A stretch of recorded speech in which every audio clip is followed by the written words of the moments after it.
Hello, I'm Corrine Samaras, HR Executive at South Downs Leisure, and I'm hosting the third sort of podcast. And as an organisation, we sort of focus on a range of topics: fitness, mental wellness, sustainability, and much more. But today we're going to focus on neurodiversity, and I'm joined by Emma Castledine from Wellbeing Counselling Centre, and also Paul Wilkinson. Paul. And I work for Thoughtful, which is our mental health support team in schools for West Sussex County Council, and I do voice and participation. Great, thank you.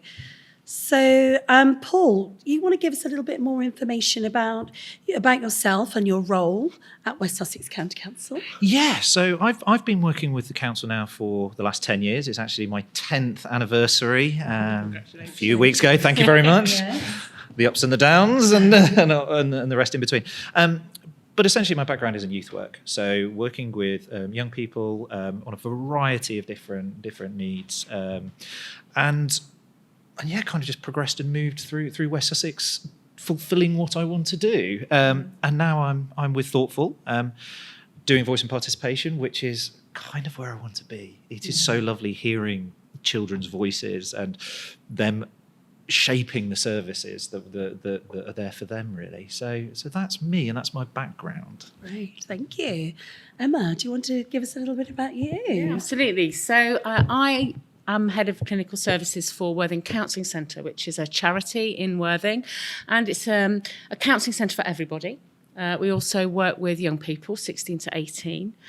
I'm also a neurodivergent counsellor and psychotherapist, clinical supervisor, and I also am director of Think Neurodivergent, which is a therapy and training and wellbeing sort of small company that is looking to train and give a voice to neurodivergent working.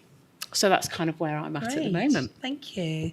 So, a lot of people will say, what is neurodiversity? And I don't know if Paul and Emma, if you want to give kind of what your take on neurodiversity is. Yes, well, I'm going to defer to Emma on this one to start off with. Yeah, that's fine.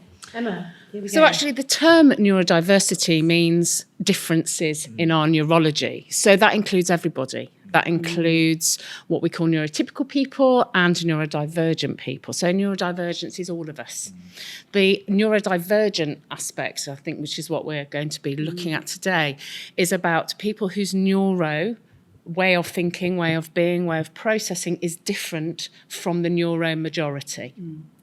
And that could be sometimes labelled as people who are autistic, people who are ADHD, but other things come under neurodivergence, such as OCD, dyspraxia, Tourette's. I mean, it's quite a large, group.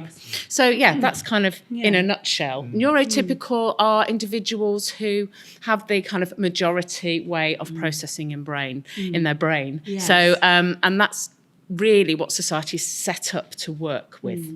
Okay. Yeah, and I completely agree with that last statement. Is that our society is set up to deal with neurotypical, and which is why this is such an important topic that we're discussing. No, I think, that it's really interesting, isn't it? Because, I know that you work with sort of younger adults as well. But within the workplace, what is the kind of setup that, that the workplace can, how do they sort of cater for individuals, that are neurodiverse? I think it's different for different organisations. So I'm very fortunate. I work for a local authority that is very much geared around equality and inclusion. But there is this. But then there are other organisations which aren't, and there are some kind of buzzwords around policy and all that type of stuff. And one buzzword is where they conform to, or they are compliant with. And actually, that's not necessarily as far as they could go to be inclusive organisation. Being compliant with something, with a policy or a procedure, is very different than being welcoming with open arms and having all the facilities there to support young people, children, and adults as well, neurodivergent. Yeah, and do you think that with the youth of today, do you think they're very aware of this, and where do you think they get this awareness from? Is it their parents or social media? Social media, I would absolutely say that social media has had a massive impact, and it's often seen as a negative thing, actually. A lot of organisations see it as dangerous. And of course, we do have to be mindful of the information. But a lot of neurodivergent people come together on social media because it's a platform where people can feel comfortable. It's an environment that works with neurodivergent young people, and they're able to actually discuss and talk to each other without being in a room with people, without that judgment. So I think those conversations are beginning. That they are beginning. In the kind of neurotypical world, I think we're starting to mention it. But there's also that, for me, there's that little thing about, everyone's saying they're ADHD now, everyone's saying that they're autistic now, and that can have a counter effect. So I think we need to be mindful that when we're talking about neurodivergence, that we're doing it from an affirming place. Yes, definitely. So and that's really key, is culturally and historically. Well, back when I was a child, ADHD didn't exist. Right. You were labelled as a naughty child, and we are kind of moving away from that. But we're not there yet in any way, shape, or form. So there's a lot of stuff out there where actually education plays a big part. Actually, organisations such as yours, Emma, bringing it to the forefront, having these conversations is really important. Definitely, and also I think employers as well. It's quite a long journey, isn't it? I think talking about various sort of topics, whether it's the menopause, whether it's how do we cater for individuals with differences, whether they've got visible or invisible, and how do they cater for that? And I think it, again, it's a generational thing. I know my family, my father is in his 80s, and he really has no understanding of it because there was no such thing, as you quite rightly said, Paul, just a minute ago. It wasn't talked about, and you were almost kind of pushed away. I mean, I remember actually as a child, oh, you're left-handed. Oh, right, that's interesting. Where most children in the classroom were right-handed, suddenly somebody with a left-handed, or my mother was ambidextrous, which was quite unusual as well. And she said, people were kind of, how can you be both things, So I think it is awareness and raising awareness and talking about it as we're doing today, about this topic. And I think that's kind of synonymous with the diversity in general. Diversity in general is that actually we need to have a narrative around it. We need to talk and have dialogues. And essentially we need to be curious,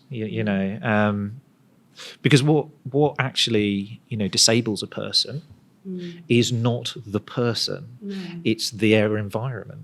So it's the adage that if you have a person who's in a wheelchair, has mobility needs, if they go to get on a bus and the bus doesn't have a ramp or any steps, that's not the individual's fault. That's the fault of the bus company and the organisations that are there. And it's exactly the same with neurodiversity. Is actually we as a society have to be inclusive of everybody, irrespective of their needs. Otherwise, what we're doing is disabling them. And actually, we need to shift the whole narrative because everything comes from the neurotypical lens of what is disability. Yeah, completely. And actually, Dr. Luke Bearden, who's an autistic academic, he was actually on the Chris Packham Autism and Me programme, and he talks about the golden equation, which is autism plus environment equals outcome. Yes, and that's so the same for me for all neurodivergent people. And I think unless we are listening to neurodivergent voices, we're not going to get it right.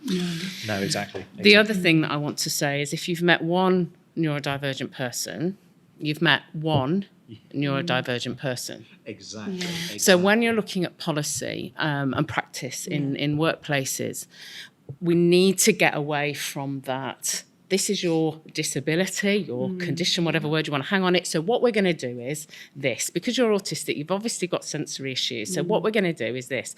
That isn't actually helpful. And it's working on the deficit model, which isn't actually supportive. So this is about taking people as individuals and believing what they're saying and believing their experience. Exactly. And this is, we used to use expressions like, there's a spectrum. So there's a spectrum from mild to the other end. It's not really that helpful in many respects, because then you're categorizing people and saying, well, you're in the moderate to severe, so therefore this is for you. And again, it's what Emma just said, is working on a deficit model. Every neurodivergent young person, child or adult, is completely different. Yes. There might be some similarities in terms of noise or, kind of amount of people or something like that in terms of the environment, but in reality, their needs are very different. Absolutely. I mean, I am a neurodivergent mother of 3 neurodivergent children. I have an autistic ADD husband, and you could not have differences as many as we have in our house. So some people can't wear underwear. Some people have to have tight clothing. Some people love a bright light. Other people, they can't have bright light. So it actually, I'm kind of living and breathing all this diversity, which is amazing, actually, and has taught me so much, I think, on that. It's a fascinating area of work. Yeah, absolutely fascinating. And I've worked with lots of autistic young people and lots of children with ADHD, and it's fascinating. And ultimately, it's fun as well. I find it fun. But it's very unhelpful if you try and go, well, one size fits all. It doesn't work like that. No. Absolutely. And again, I suppose for me, it's about listening and believing. I mean, I've heard people say, oh, well, you don't, well, just make them do it. If they do it, make him wear shoes. Okay, I'll try that. But it doesn't make the pain of wearing shoes any less the more that you try and get children to do that. And there's just something for me around the ableist way of looking at it. Completely. And also having this capacity to be patient and to kind of work around, some of these needs, really, ultimately. Yeah. I think that's so important. And in the workplace, for us, I think what our challenges are in the workplace is that those sort of individuals do come to us because we can't help and support them if they don't. And I think that is a barrier for them as well. They might declare it on their application form and they might not. And I would say that's the only thing. And within South Downs Leisure, we do support differences, whether it's a disability or, we had a member of staff that had ADHD and, didn't particularly like noise, and they work within an open plan office. So it's taking into account, but until that individual came to us, to their line manager or to HR to say that, they had been formally diagnosed, or some people are not formally diagnosed. That's the other side as well. And a lot of individuals are not diagnosed until later in life. That's completely true. It's really, really amazing to hear that actually how open and kind of transparent, South Downs Leisure is. That is exactly what we need in every single workplace, every single school, every single organisation within the UK. The thing with ADHD, autism, those types of things is, for a long time, the sense that I was getting anyway was that it was kind of almost a bit of a taboo subject. It was like, oh, they've got ADHD, therefore we must suddenly segregate them and put them into this. And actually that's not helpful. No. No, because it creates fear. Yeah, And it creates fear does. around people and people who are feeling fearful because they don't fit Yes. in the environments that they. So you, and it isn't surprising, we have a huge number of young people who are experiencing, anxiety at school. Yeah. And low mood at school because it's like being in an alien environment. People talk about being dropped on a planet without the manual, right? And being expected not only to function, but function the same way as everybody else does. Absolutely. And so that has massive impact. Yeah, and it's that functioning which, we as, kind of a neurotypical based society go, just fit in. Just fit in, it'll be all right. Try harder, build resilience. These young people and adults who have managed to live, get up, get a job, have families within an environment that is actually working against them. They are the most resilient people I've ever met, but we're asking our children to be more resilient. We're asking our children to just push a bit more, push through, and what's happening is we are traumatising our children and our adults. And we're then not recognising the mental health aspect within that. So actually, one of the things, I've sort of come across in my career is that actually, if you've got autism, you can't have mental health. It's kind of like mental health is, for some reason at that point, was all wrapped up in one as whether they're autistic. Whereas in reality, autism and mental health are completely different things. Yes. Everybody has mental health, whether it be good, bad, etc. So we have to have that kind of narrative as well. Autism is a way of being. Yes. But there are no services for diagnosis. So you can get a diagnosis if you're lucky enough. Yes. You can get a diagnosis, but then what happens? We were given a leaflet. That was it. And that was it after 7 years of trying to get a diagnosis. We got the diagnosis and that was it. So there are real conversations that are needed around how do we support people. Do you think that's funding? Why do you think that the support isn't there, for families to deal with this? Is the funding not there? Are people not trained to a level, or what do you think that is? I think it's very simplistic to think about that it's all down to money. Firstly, what we've seen in the last 5-10 years is a big spike in mental health among children and young people, and then obviously we're now coming out. We're off the back of the COVID pandemic, and we are seeing new phrases and buzzwords amongst children and young people. Primary school children, for example, saying that they are anxious. That wasn't a buzzword before the pandemic. Well, certainly not for that. No, not for that age group. No, so these are primary school children. So I think that yes, money does play a part in it, but also the demand as well. The demand is out there. The two have to work in correlation with each other in order to have enough practitioners to do the assessments. You need the money to fund more practitioners, but it also goes down to whether there's enough therapists, clinical psychologists, etc., actually being trained to come through into those professions, and whether they want to go into those professions as well. So I think there's a raft of kind of factors really. And I think there are also people don't know what to do. So CBT has always been the traditional way of treating autistic people especially, and it doesn't work. I mean, the research is showing that actually what they're trying to achieve is I'm going to make you learn to behave in a way so that you fit into neurotypical society. So it's not going to work. It doesn't work, and all it does is reinforce that person isn't okay as they are.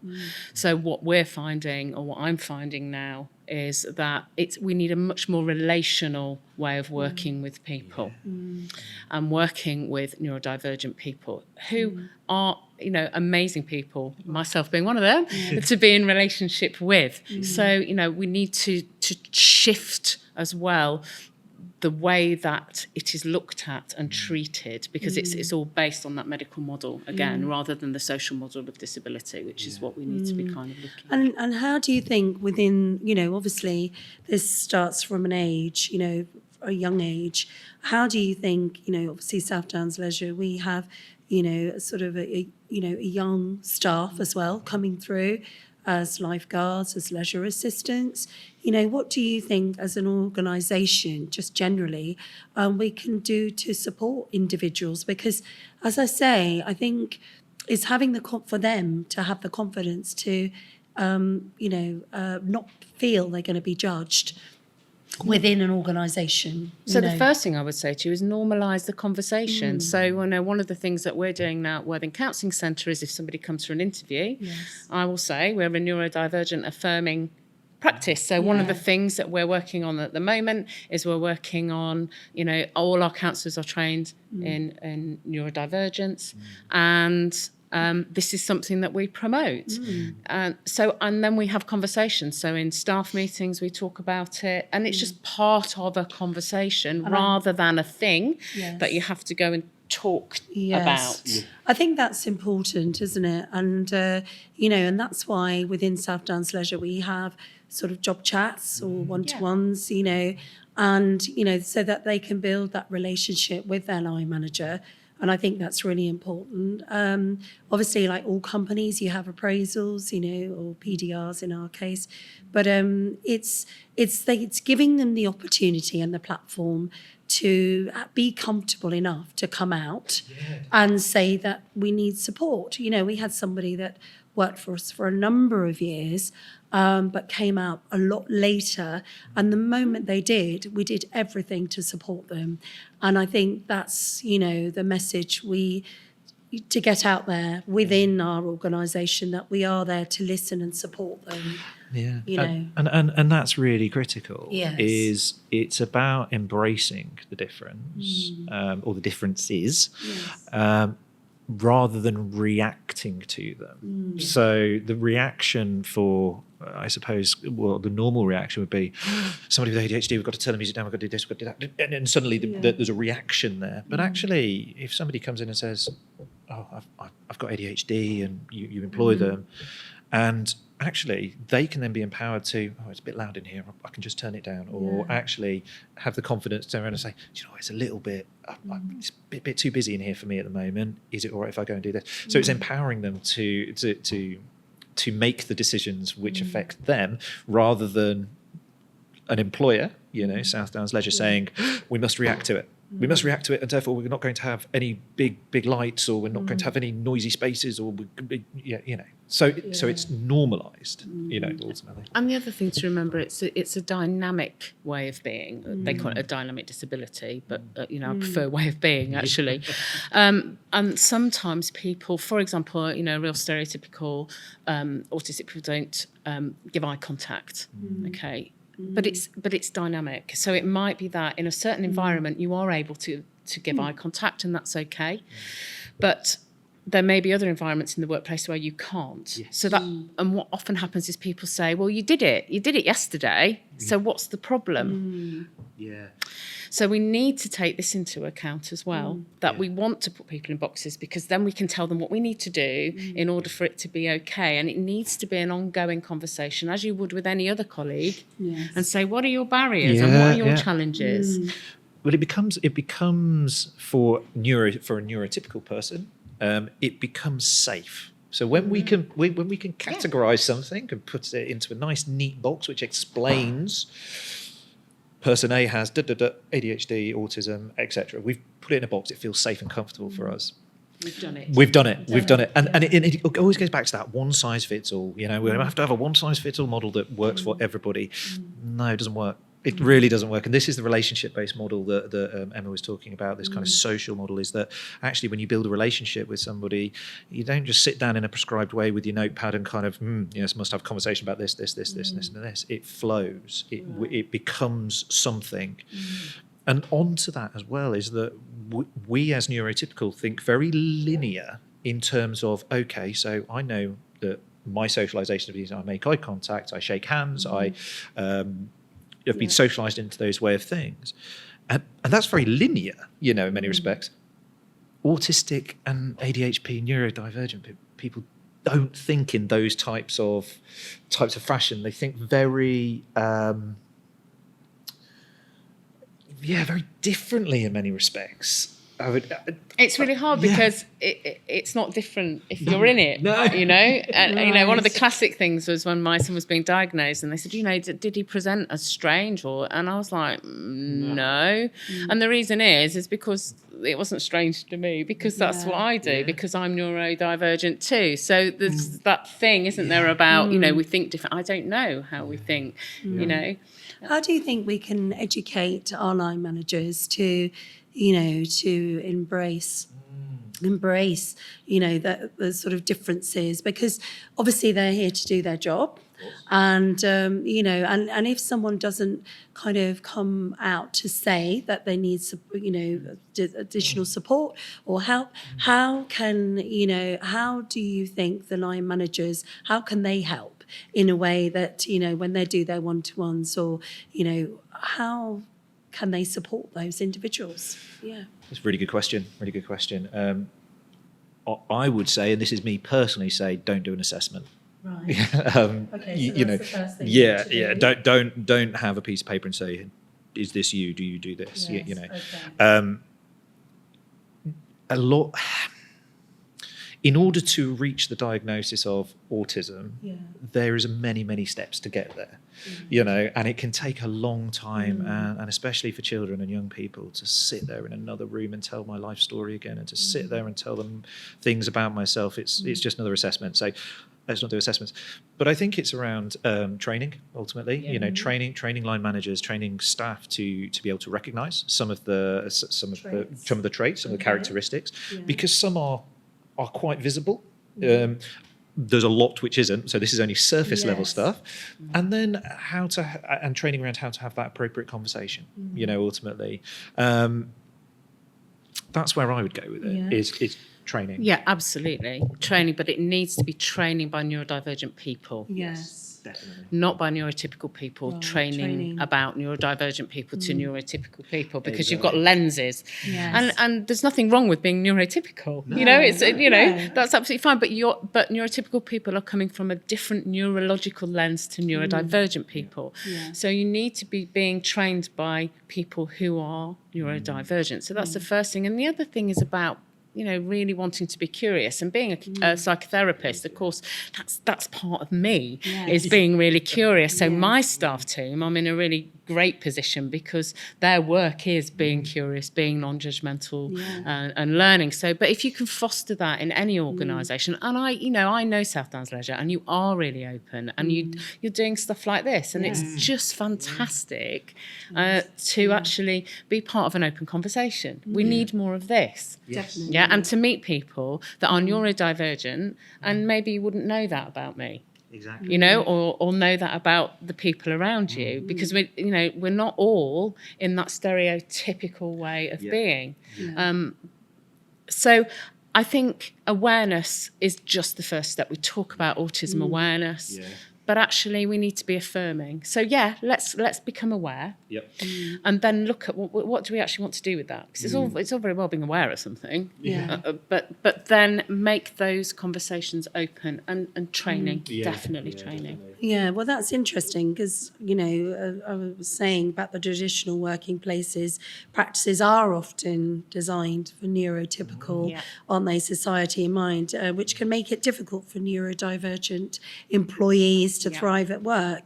So it's really important that we do support neurodiversity within the workplace. You know, and I think within South Downs Leisure, we're reviewing our sort of equality and diversity and inclusive policy. Okay, so I mean, this is a perfect time, you know, to have these conversations with yourselves, because, you know, that is something we in HR are doing. And also, it's not just an HR thing. And I think, you know, a lot of people think that it's driven by HR. Oh, HR will lead the way, but actually it's getting the managers on board, and, you know, it's not a buzzword. You know, it's a real thing, and, you know, we need to take this seriously. So yeah, we're looking at all sorts of inclusivity, and we're working with Employability Leisure, and that's basically an organisation that, you know, basically is focusing on getting people with sort of disabilities within the leisure sector, you know, and that's obviously people with visible, invisible, or impairments or, sort of neurotypical, neurodivergent. All of those things are really important, and we want to get it right. And I don't, and I'm sure, we probably, like all organisations, it takes a little while, doesn't it? You have to kind of look at your policy and think, is that appropriate? Is it, and we've done some really good things in our marketing team. Our website, they put sort of like a little person in the corner. So again, you can increase, decrease text, you can, dim the screen, you can do all sorts of things.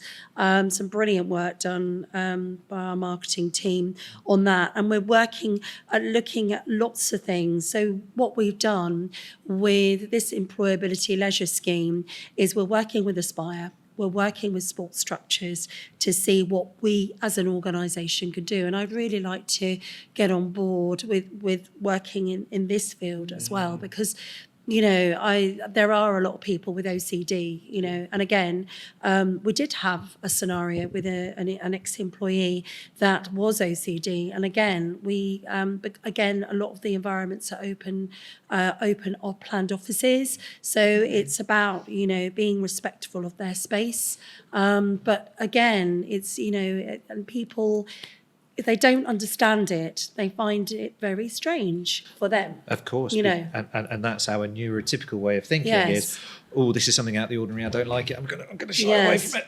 And that's actually the culture that we're trying to avoid, that we're trying to move away from. That's right, yes. Have you tried, I suppose this is a question for you, is have you sat down with a group of neurodivergent people, adults and or children, and done like a focus group or something, and ask? So it's something that I do in my line of work quite a lot, is to do focus groups with groups of children or young people to find out what their thoughts are. And actually, you'll get a lot of very, very valuable information which you can then use in policies, practice. You know. Well, that, in our employability action plan, one of the things is the kind of work experience, i.e., getting an individual, not necessarily somebody, with sort of neurodivergent, because we are asking staff to kind of come to us and educate us actually, but I don't know whether it's we haven't had anyone come forward, so it would be actually really good if you have groups of individuals that would be happy to come to our organisation and speak to us generally, say, well, actually this is an open plan office, so for me I would struggle with this, or I would struggle with that, but, and have you thought about doing this? It will be really good to have that, whether it's an adult, a child, and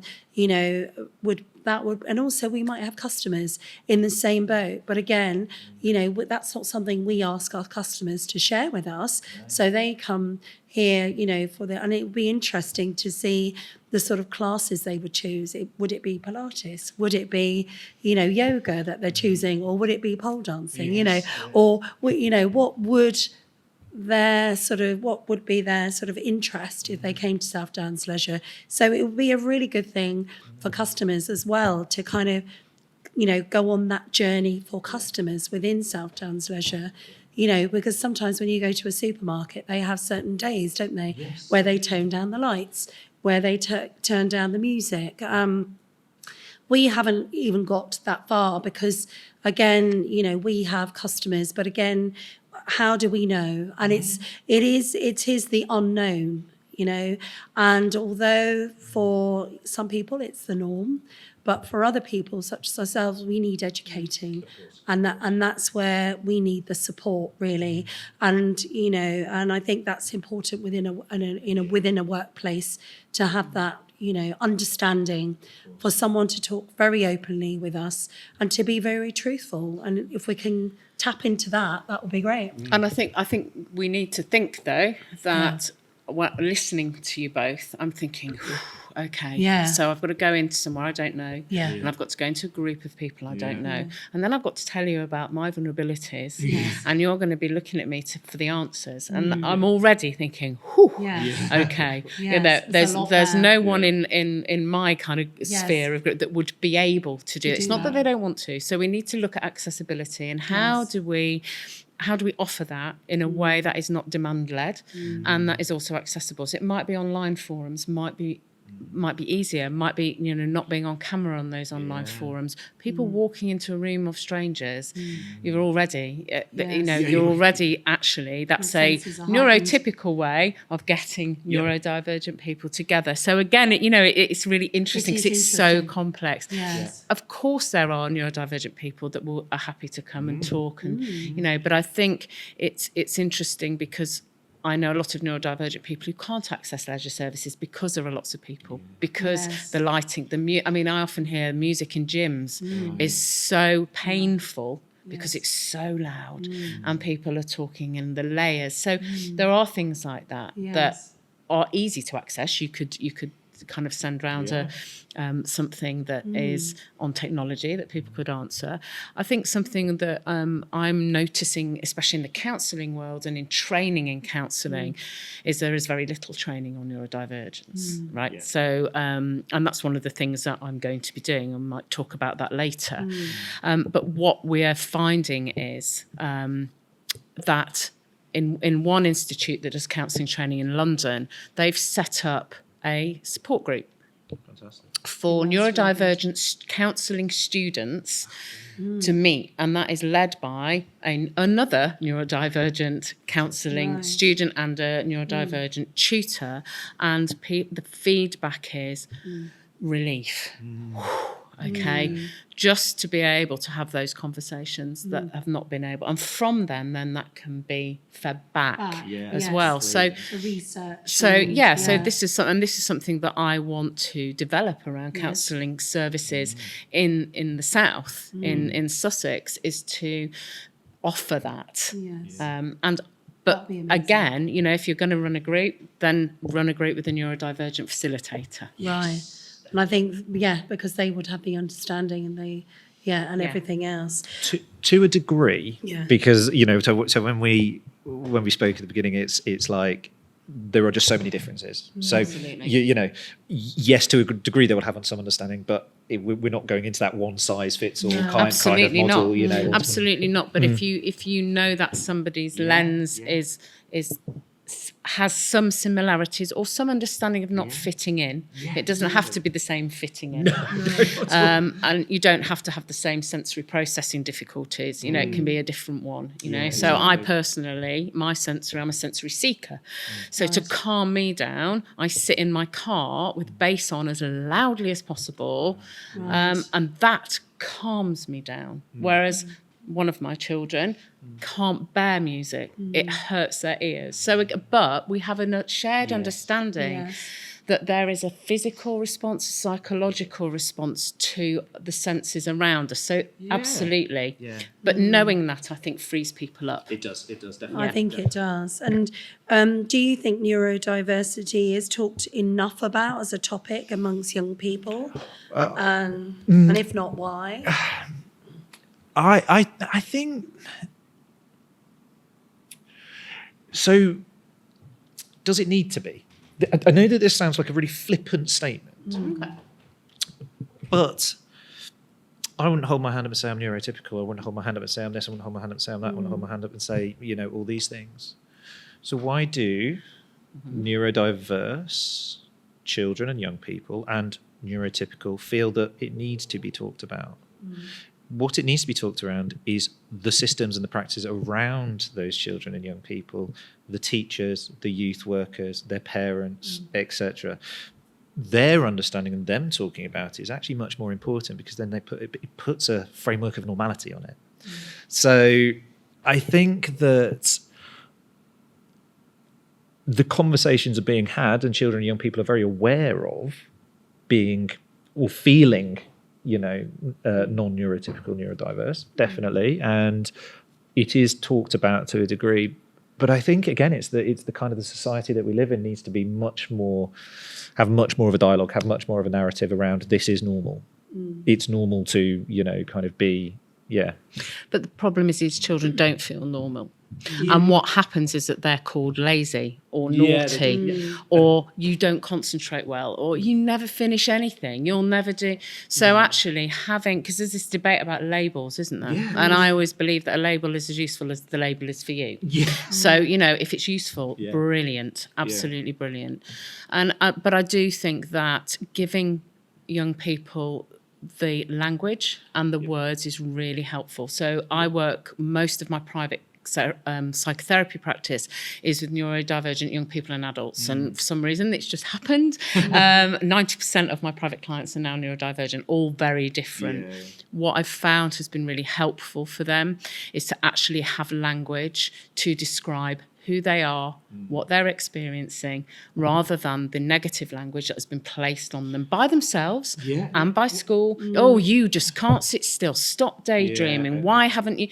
And they come with such a negative sense of self that I think we do need to talk about it within that language and give them the language so they can say, actually, I'm not lazy. I have executive functioning difficulties, which means that I find it difficult to get somewhere on time or I always forget my homework. It's not because I don't want to and I can't be bothered, it's because so that's where I think it's important. And that was much more eloquently put than me, because exactly we were saying exactly the same thing, is we need to empower young people by having the systems in place to give them the language. No, don't apologise. You said it in a much more less waffly way than I did, but it's amazing.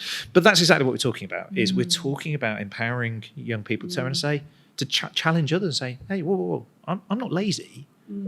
I really struggle with getting on the bus in the morning because there's too many people, it's too noisy, and I really struggle to get into school. So I will make it to school. It's just that I go on my bike, and that might make me a little bit late. It's those types of words in that language which is so, so important. What I find really interesting, and Emma, you might have you will have okay, no pressure. Kind of be able to interpret this better than me. Young people with ADHD, for example, are, when they're diagnosed, generally the route to sort it out is to medicate.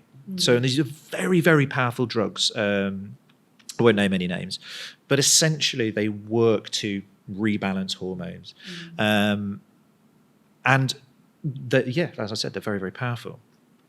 As young people go through, kind of their teenage years, they are developing, their brain is developing as it, kind of as if it was a toddler. It's reforming the neurons, it's reforming what they like, what they don't like. They're building identities, they're experimenting and taking risks.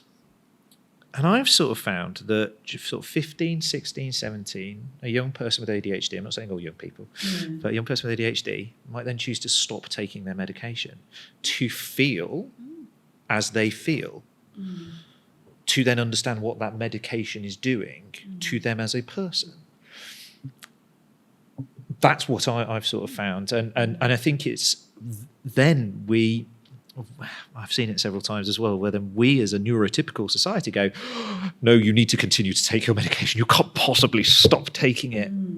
Because you then become problematic within that environment. The other thing, the word that's popped up for me is autonomy.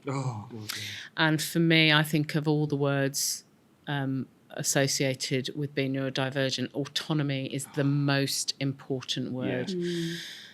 Because a lot of people feel very anxious and out of control because the environment's out of their control, the opinions of other people are out of their control, the expectations and demands of school, of work are out of control. So to actually nurture and foster autonomy is one of the things that I think is absolutely essential for everybody, but for neurodivergent people especially.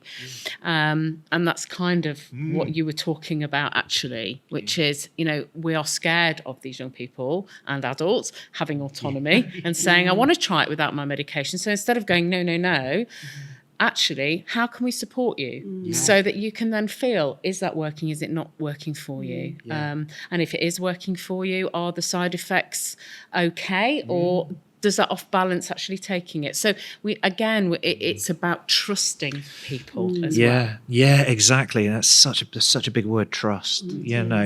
For neurotypical teenagers, we say, you've got to be responsible for this, you've got to do this, you've got to do that. And actually, we cater for that as a society, But as soon as we're a little bit panicked and a little bit worried about, don't fit into a box, young person is then we feel at odds, we feel out of sorts. And actually, that neurodivergent young person needs exactly the same skill set as the neurotypical.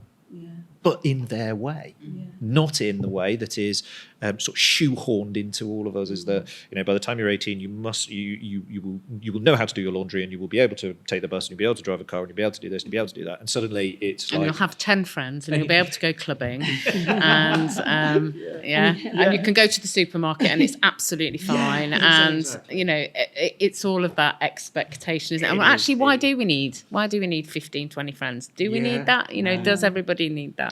So again, it is that, isn't it? It's fostering that. And there's something for me about, you were talking about where do you go as an organisation? And for me, I think it's not about sitting with a neurodivergent person and saying, right then, so you're neurodivergent, so there are going to be problems, right? Because you've employed them. So they obviously can do the job. In your mind, they can do the job. So a more useful conversation would be, okay, so you mentioned that you were neurodivergent, or you may not. Or what are the barriers for you in this environment? What are the barriers that you can let us know what is needed in order for you to be the best you can be within this environment, rather than we've employed you because we like to be like to be inclusive, but we know you're going to have a problem, and no matter how nicely we put that, and I've done it back in the day, I'm sure I've done that as well. I'm not coming from a kind of a stance of being perfect by any means, but I think we do, it is about that deficit way of looking rather than that strengths base. So we've got you here. We're really glad you're here. Now, what are the barriers? And that's the empowerment. That is that is the value in the employee, the value in the individual, which is so important. It's so important. And it's interesting because throughout the year we have Wellbeing dates in the calendar, as most people do. And I was talking to our workplace champions on Monday, and I was saying to them that we can't celebrate every single day, but what are the key ones? What's going to support staff? What are staff going to say, yay, they're talking about this. This is amazing. We had that empowerment with our menopause last year. We actually created a menopause policy. We, recruited some menopause champions and, volunteers within the workplace. And it was just so lovely to hear managers and staff, young and old, to be fair, saying, well, actually, our organisation are talking about this topic because it affects everybody in the workplace. And I'd really like to do this as well, and to focus on, if we could do it in that scenario, we can do it in this scenario. Yes. And I think that would be really important. One of the things is obviously identity is becoming a hot topic of interest in young people. And why do you think that is? So identity has always been a thing, for that the teenage years, the formative years where a child develops many identities, some which last for about 3 minutes. But they're changing rapidly and constantly all the time. I think what there is now is young people are awakening to different forms of identity. And I think that's really critical. It's really, really critical. And I think it's largely because we are becoming a bit more open. We are talking about these things. Young people feel... So interestingly, when... sorry, I'll go off on a little tangent, but I will bring it back. Yeah, go for it. I'm happy with tangents. Slight politics, but historical politics. 1997, Labour government came into power, Tony Blair, Gordon Brown. And what they said in their narrative very, very early on was, we want to make all young people responsible. So we're going to use the word responsibilisation, which is an absolutely stupid word, because the absolute quintessential part of being a teenager is taking risk. And if you take risk, you're irresponsible. Yeah. So we're trying to responsibilise all these children, young people. Now, that is incredibly damaging, because what you're doing is you're being very authoritarian, Whereas the reality is what we want to do is to empower a young person to be who they are, be who they are. So if you'd have come out and said, we want to empower young people to be this or to be that or to be whoever they want to be, that is a much better, because it's coming from a very different place. It's not putting the onus on the individual. You must take responsibility for, And so in terms of now, we use the words empowerment a lot more. We use the words autonomy. We use the words we're still learning and we're still getting there as a society, but it's more so than it was in 1997 or even probably 5 years ago. And so bringing this sort of narrative in where young people can go, actually, do you know what? I do feel this way is really important. And to do it without fear or stigmatization is again, really, really important. So I think slowly but surely, we are starting to break down some of these. Emma's going to come in and tell me that. I think the problem that you've got is that, from the moment you're in nursery school, you're being taught to conform, to sit on the carpet, to be still, to be kind, to not shout, use our indoor voices, and actually, so we have children that are taught to do it in that way. And of course, when we're schooling millions and millions of children, there needs to be some structure. I was a teacher for 20 years, so I'm aware of the education system, and I think society then forces us into being a certain way. So what happens is, if you're neurodivergent, that doesn't fit with you anyway, so you don't fit in, so you feel like you're failing at that. Then you become a teenager, and then you're around people that are going, oh, well, I don't want to be that, I want to be this. And you think, okay, so I don't have to fit in, or do I have to fit in? But I don't fit in. So then people then mask. There's a massive thing around masking, which could be a whole thing in itself. So I won't go into that. But actually, masking is something that neurodivergent young people and adults do, and it is very detrimental to mental health. But and also what it does is it disconnects people from self. And I suppose, tell me if I'm wrong, is that there's the masking or the fixation. So actually, with autistic young people, can become very fixated on I don't know, like an identity. So in my day, it was skater, goth, emo, that type of stuff. Whereas because actually that's part of masking, because it's what should I be doing in order to fit in? Yes, exactly. Right. So what do I need to wear? What music do I need? What do I like? What do I say? Because these are not things that, if you're neurodivergent, being neurotypical, again, is like taking on a completely different way of being. So you're learning. So I'll be looking at you thinking, right, so next time, I really should have worn a hoodie. Okay. And what should I say? What should I say? And so what people start mimicking, may repeat words, may not say anything because they may get it wrong. So I think that thing about fixation this is a way of trying to fit in a society and find your identity. And so important about schools. Except it isn't your identity either. No. So that's the problem.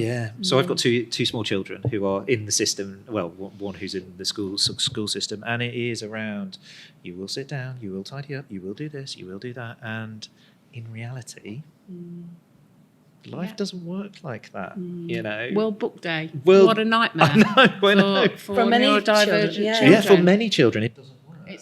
Well, it's out of routine as well. They feel they belong, don't they, in their uniform. I don't stick out. And whereas World Book Day, it's all about they looked, their costume's better than my costume, or I don't want to wear I've got it a wrong. costume. Am I wearing the wrong costume? Yes. Yeah. And And talk about neurodivergent children, young people. God, that might throw some of them into an absolute tizzy. I mean, it used to be in our, and until we realised that our son was autistic, we literally, and I'm sure he'd be okay with me sharing this. He would be in the car, and we would have his costume because he wanted to do it. Yes, they want But to. also the anxiety of will everyone be there? Is it the right costume? And we literally had to dress him in the car, and he was beside himself. I mean, obviously then we learnt really quickly, this isn't okay, we're not going to do that again. And so he became the only boy in his school uniform when everybody else was in there. Well, there were probably two more.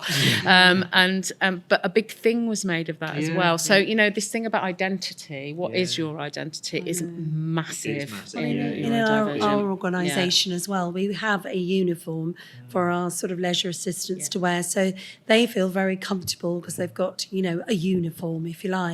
But we've got, for example, a staff awards night on Friday, and I know, just speaking to a lot of people, they're like, what are you wearing? And what are you wearing?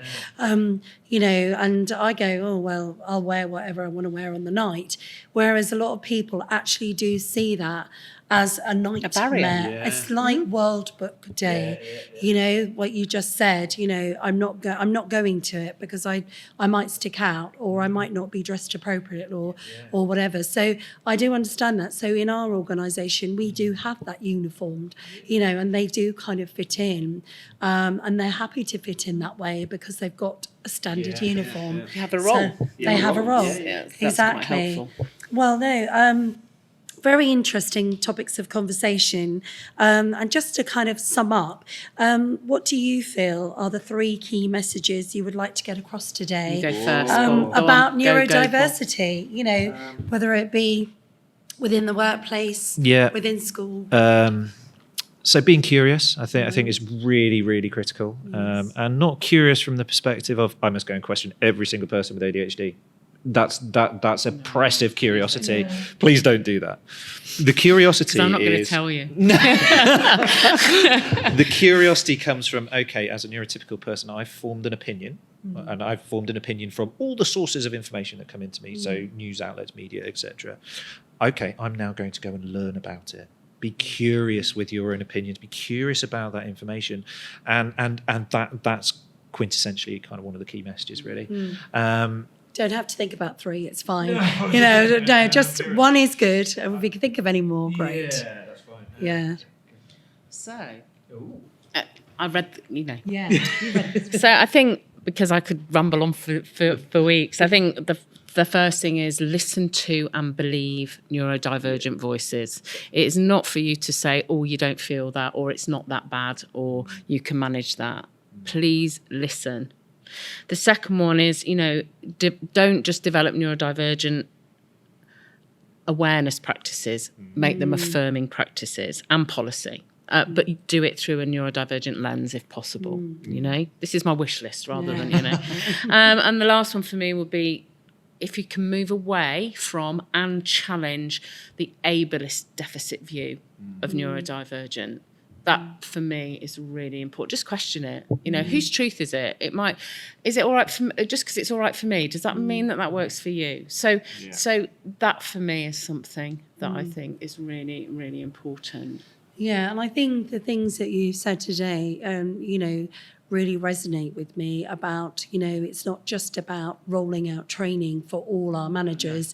It's, getting the individuals that they themselves, have this, way of thinking, and hopefully they will resonate that way of thinking to our line managers too.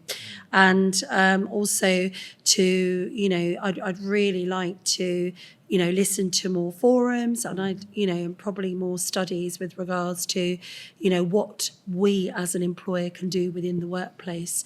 As you just rightly said, one of our employability action plans is to get someone who has a disability, whether visible or invisible, to kind of walk through their work environment and tell us, what do we need to do better, not to make the offices so cluttered. some people might think, what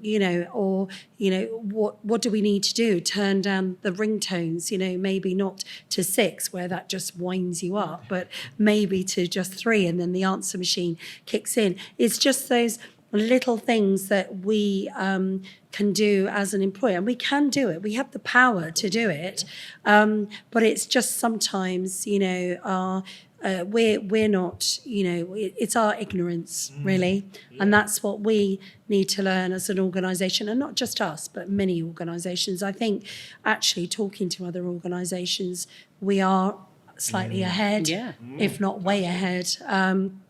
Which pleases me greatly as being in HR for all these years. We've come a long way, and we're very open, and we will support staff who also tell us, or speak to us. It's a two-way communication sometimes, and I know that probably is really difficult for somebody, that is neurodivergent, and it must be very difficult to kind of think, well, how can I tell them? But I don't know how to tell them because I don't want to put my head above the parapet, because I don't want to then suddenly be labelled as this individual. So thank you for educating me.